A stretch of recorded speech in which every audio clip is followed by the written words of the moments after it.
Por esses dias mesmo, pastor, eu tive a oportunidade de tratar alguns detalhes sobre isso que eu vou pregar hoje pelo Verdade em 10 minutos. E ali o pastor entra no mérito de muitas contradições acerca daquilo que as pessoas, principalmente aqueles que se dizem cristãos e não são, pensam sobre isso, o reino de Deus e o seu governo entre os homens, mais especificamente o reino e governo na perspectiva messiânica de Jesus, tá?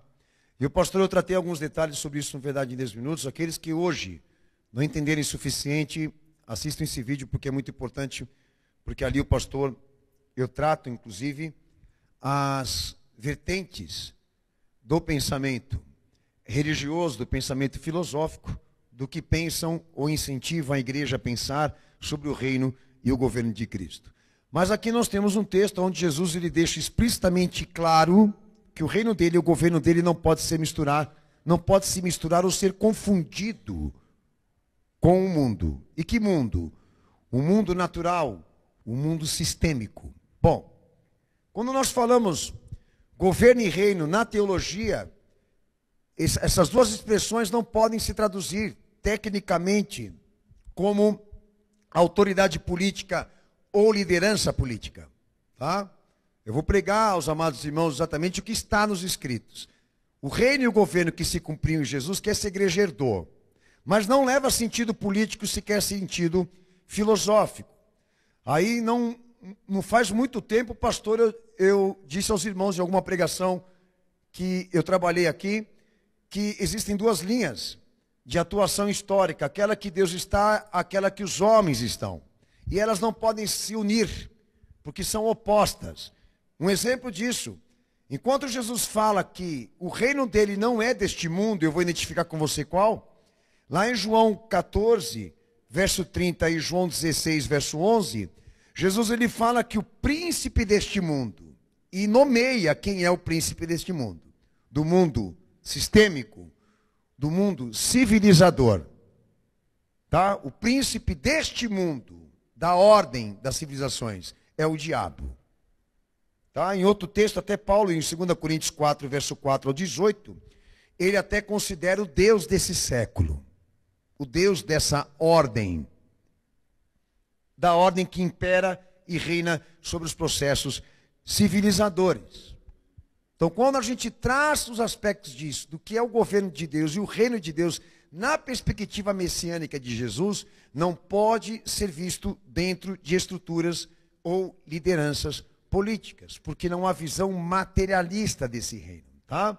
Exemplo, esse trabalho que nós estamos fazendo aqui agora, de expandir o reino de Cristo, por meio da palavra, por meio da mensagem, por meio dos ensinamentos, da obediência, esse reino não é visível. Ele não é percebido pelos homens, identificado pelos homens. Por quê? Porque lá fora existe uma conduta, tá? Dentro dessa ordem humana, de formação filosófica, de interpretar assim, que o poder da igreja, a influência da igreja, venha através de imposições que sejam materialistas. Templo, estruturas, influências, dinheiro, política, partidos, cargos, até mesmo nível intelectual.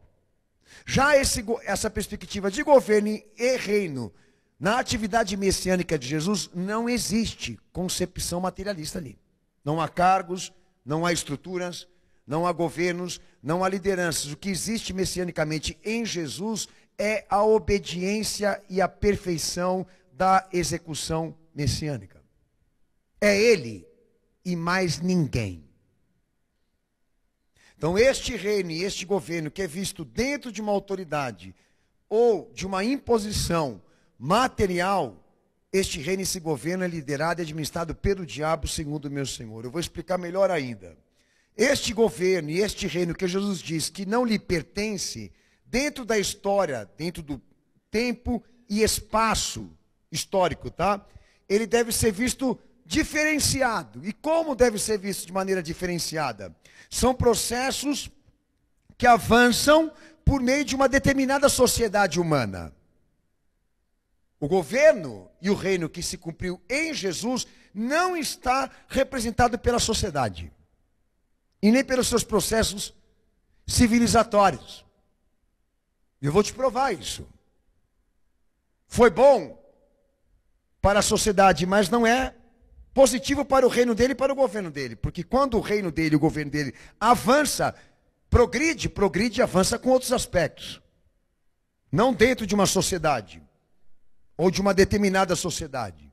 Então, se existe uma evolução por detrás do reino e do governo que se cumpriu em Jesus, não pode ser por intermédio desta visão de formação de civilização, sistema social, cultural, econômico, profissional, até mesmo tecnológico, que alguns dizem que Deus agora administra e governa esses planos. Principalmente aqueles que são protestantes, tá? Calvinistas. Mas, biblicamente falando, em hipótese nenhuma, aquilo que o homem construiu dentro do espaço, do tempo e da história, Deus não tem nada a ver com isso. Eu digo ideologicamente, filosoficamente, dentro de processos materialistas, estruturais. Deus não governa por isso. Lá na Verdade em 10 Minutos eu tratei isso como dispensacionalismo e dispensacionalismo do reino, que isso é uma teologia específica que foi trabalhada e financiada pela família Rockefeller para desenvolver avanço político e também industrial. Não tem nada a ver com o evangelho, não tem nada a ver com Jesus. Uma outra coisa importante sobre isso que eu estou falando aqui. Sistema político religioso. É desse sistema que eu estou me referindo aqui. Desse sistema que agora trabalha pela esquerda e pela direita.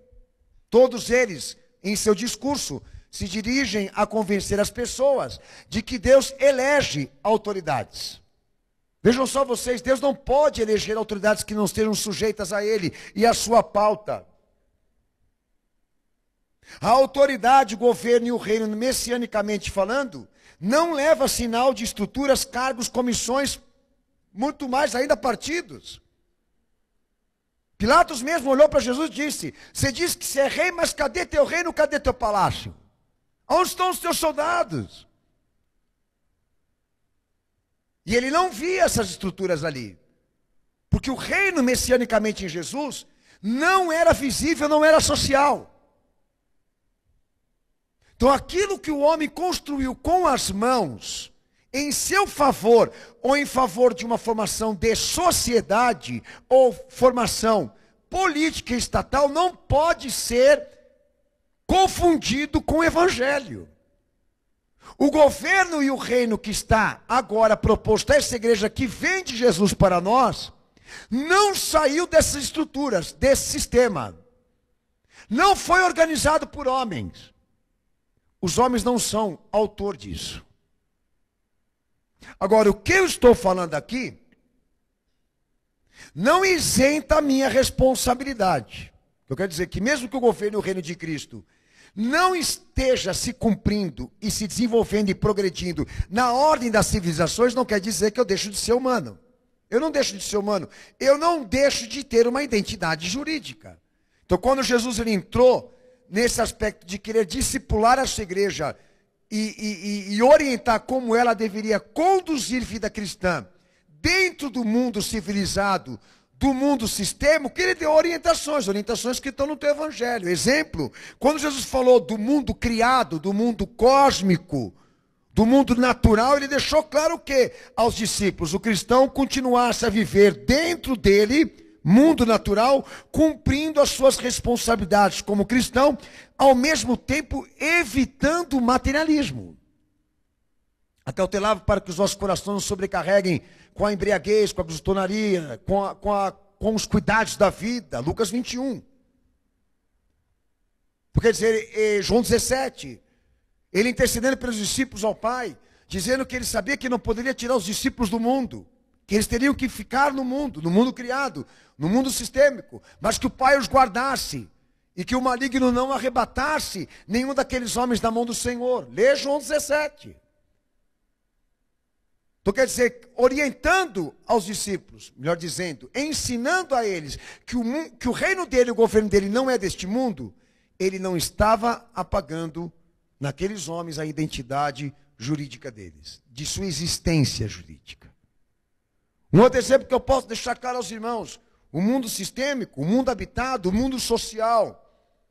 Jesus, quando foi orientar os discípulos, ele também deixou claro que todos fossem luz e sal entre eles, não é? Fossem a diferença entre eles, cumprissem a conduta cristã, no meio de todos eles, vida social, e avisou a cada cristão ali, que eles não seriam aceitos e amados por nenhum cosmopolita. Você sabe o que é cosmopolita? Cidadão do mundo. Vocês que costumam ouvir da boca deles, cidadania, isso é cosmopolismo.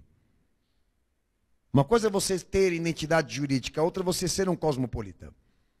Cosmopolita representa o agente social. Nós não somos agentes sociais. Nós somos pessoas. Como cristãos eu digo, tá? Mas o Senhor trouxe essa orientação. De que mesmo o governo dele não sendo aqui neste mundo, e o reino dele também não, visível e social, havia um parecer e uma conduta cristã para cada um de nós que julgamos ser cristãos, a como se comportar e exercer a sua função entre eles. Mas não transforme essas orientações em função política, em função econômica, em função social, em função trabalhista. Porque nenhuma destas funções que você desenvolve ali fora entre os homens, para enriquecer ou progredir sistema, você pode chamar de ministério da fé. Não existe teologia do trabalho, não existe teologia cultural, não existe teologia social, não há chamado de reino para nenhuma destas estruturas ou nenhum progresso delas. Se o reino e o governo de Cristo progridem e avançam com perspectivas que são deles, com pautas que ele definiu. E essa autoridade não é da igreja. Então nós temos que descobrir. Porque muitos de vocês talvez estejam confundindo a prosperidade, o avanço, o progresso do chamado de Deus na tua vida com coisas que você possui entre os homens, administra entre eles para se impor. E você está considerando isso um sinal de Deus na sua vida, e isso é errado. Um homem cristão, uma pessoa cristã, no chamado messiânico de Jesus, o avanço, a bem-aventurança dela, não consiste naquilo que ela possui nesse mundo, não está representado por aquilo que ela possui ou herda entre os homens, mas aquilo que ela desenvolve na fé, a nível de obediência, que é bem diferente. Porque este reino e esse governo não é visível, não é estrutural. Ele deve ser visto dentro da obediência. Foi claro? Amém ou não? Então hoje, é muito importante, vocês já até ouviram isso. De que igreja que você é? Eu sou da igreja Sinatra pela Fé. Eu não conheço. E quando vem conhecer, fala, é uma igreja muito pequena, porque é. Seria até estranho esse ministério ser maior do que é hoje, devido ao que a gente prega no mundo como esse. Mas tudo bem, não estou entrando entrar nesse método. Mas, obviamente, a preocupação maior, o que é, da sociedade? Identificar que a qualidade de ministério aqui, ou diríamos a carteira de identificação de habilidades, ou até mesmo de potencial e capacidade ministerial nossa, esteja representado por número de igrejas e popularidade. Hoje você vai entender que, para uma igreja ser a igreja de Cristo,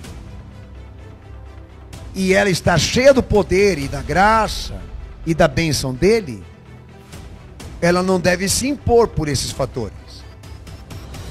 Por o tanto de igrejas que ela tem espalhada pelo mundo, ou o número de públicos de pessoas que a conhecem, mas pelo que ela cumpre, pelo que ela prega, pelo que ela ensina. É isso que valida ministério, é isso que valida a existência da igreja de Cristo. São as marcas dele. Então quem passa por fora não enxerga o que somos aqui, porque não é para enxergar mesmo. Só vai ser visto por quem entende a palavra.